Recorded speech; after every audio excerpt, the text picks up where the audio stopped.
After finishing this book, I honestly thought there would be more to come.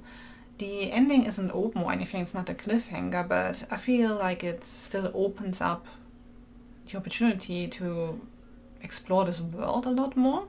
But the description says it's self-contained, so no, it's a standalone novel.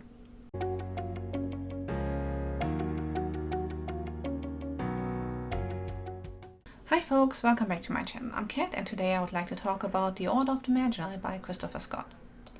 In this, Cantus, a battle mage who sets out to defeat rogue spellcasters for the Order, gets himself injured in a seemingly harmless mission, which he considers boring as well. But because of this injury, he ends up with a disability of sorts, both in physical form, because one of his arms is now limp and more or less useless, and in magical form as well, because this will limit his ability to use spells himself. And because he dreams of being one of the greatest battle mages out there, with songs being sung about him in the future, he can't have that, so he sets out to try and find a cure, and discovers a conspiracy while doing so.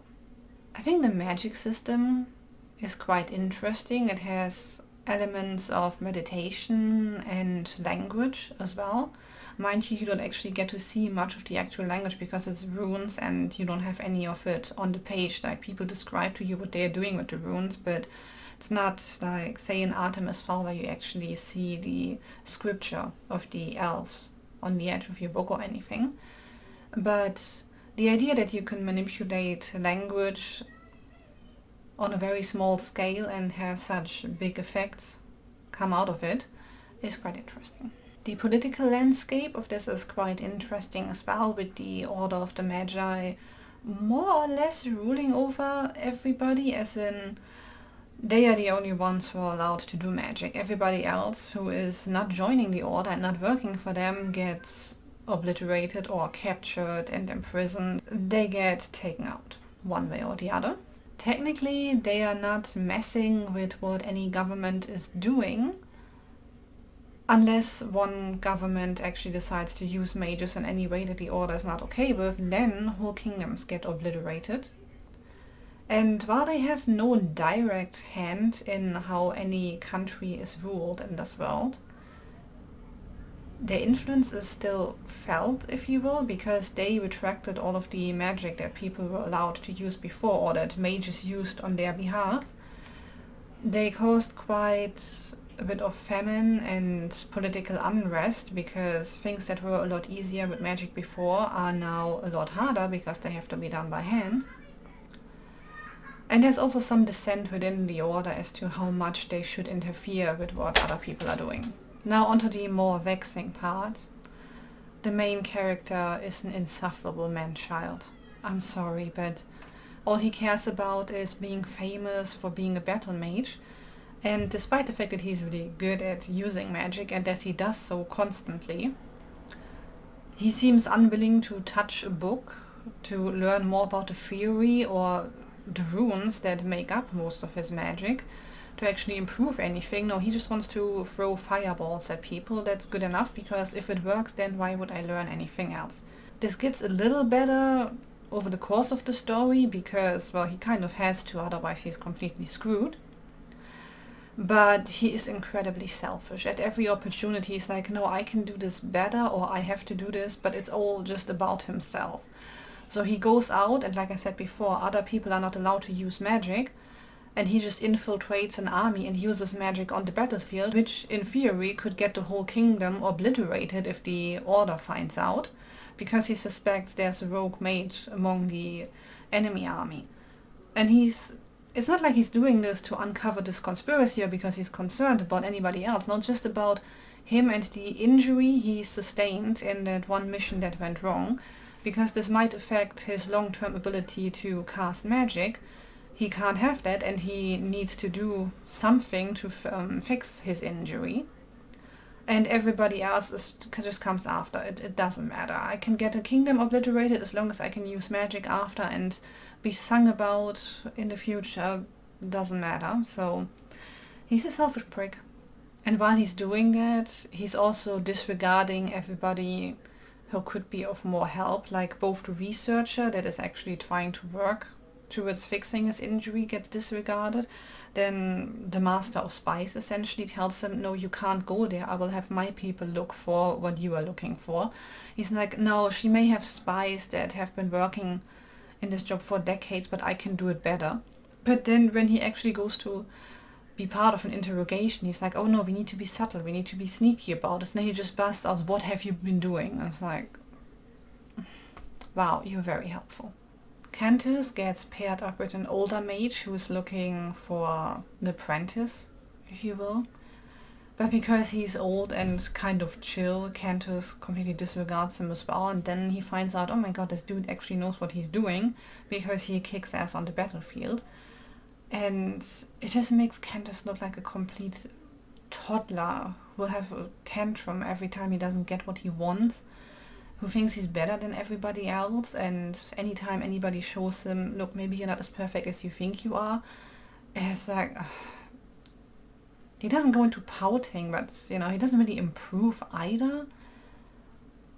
The most development we see for him is that he's willing to actually talk to the researcher on like the same level and picks up a book because, well, kind of because he has no other choice at that point. But yeah, I did not like this main character at all, which is a shame because obviously the story centers around him and you get to spend a lot of time with him. Sometimes things were explained that you as the reader already know because you've been to a battle with Cantus and somebody else capturing a rogue mage before, so you know what they do to them, like they cast a specific spell to send them back to the island that the Order of the Magi is sitting on. Well, it's a floating island in the sky, but they get sent back there. But then some of the other people in the Order of the Magi don't seem to know this because you hear this explanation again when Cantus has to tell one of the researchers how this works. Like, why does this researcher not know this if there's like a whole section of the Order doing just this, capturing rogue mages? At one point somebody else helps Cantus out with his magic and he defeats an enemy. And he's just standing over this enemy like, I don't know how this happened, but it proves my prowess, so it's all good. I was like, wow, you're such an ignorant git. There's a scene in the story where they have just defeated someone. Some of their allies come into the room and the group of Magi just stands there watching this defeated rogue mage crawl along the floor and do something and then escape. And it's like, you had at least 5 people in the room, like, and you were just standing there watching? It's, you know, sometimes, oh, I need this to happen for the story to continue, and therefore it happens, is a thing. And now I'm not the right person to make this judgment call either, but Cantus' disability is mostly a motivation for him to actually do something and not just run around and fight rogue mages the way he's used to.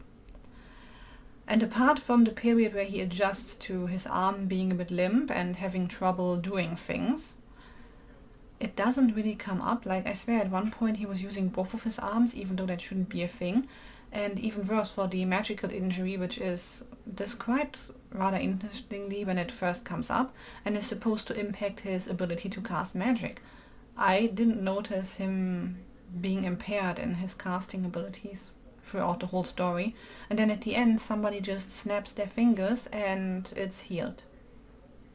So I'm not sure that's the greatest way to represent any disability. There are a couple of rather weird interactions between characters, like the old battle mage Evro at some point considers, well, could I just put my head on this lady's lap? And that's an archivist he's been traveling with to a specific mission, so they kind of know each other, but there was no attraction and no friendliness between them whatsoever up to that point. He's just like, oh, maybe I can just rest my head on her lap. And it's like, why would you think that? Like, it's not the only interaction in that demeanor that is kind of weird, but yeah. And then the archivist is no better because she likes the researcher and constantly talks to her, and then at some point comes up to her with Cantus standing next to her. It's like, oh, who is this? You've traveled with this guy for weeks for a mission, or at the very least days, and it's like, how, you were only 5 people on this mission, how do you not know who this is? It's super weird. And I think it only comes up twice, but they mention the Whore Queen of the Putrid Seas, and I have absolutely no idea who this is. I imagine there are more books to come that play in this universe that tell you more about this person. But I have no clue. Like, it comes up as this insult and that's it. It's like, okay, but will I ever find out who this is or why she earned herself this title? Because I don't, not in this book. Despite not liking Cantus at all, the sentence this book ends on is just, he might have to read a book. Well, shocking, Cleo, isn't it? The guy might have to read a book. How will he survive? Yeah, Cleo doesn't know either. This is indie published, so there are a couple of typos and mistakes left in there, but there weren't all that many, and it's just because stuff like that just jumps out at me. So if you're not particularly fussed about that, it's not gonna bother you. So overall there were interesting aspects to this book, but the main character was definitely not one of them. So overall I think it's this cat. It's free on Kindle Unlimited if you want to pick it up. All in all, not bad, not great, but you know, if you like reading about Magi and interesting magic systems, then this might be for you. Let me know in the comments whether you have any recommendations for decent disability representation in books, because I don't think this book is it. Thanks for watching. Like and subscribe if you want to help this channel out. Bye folks!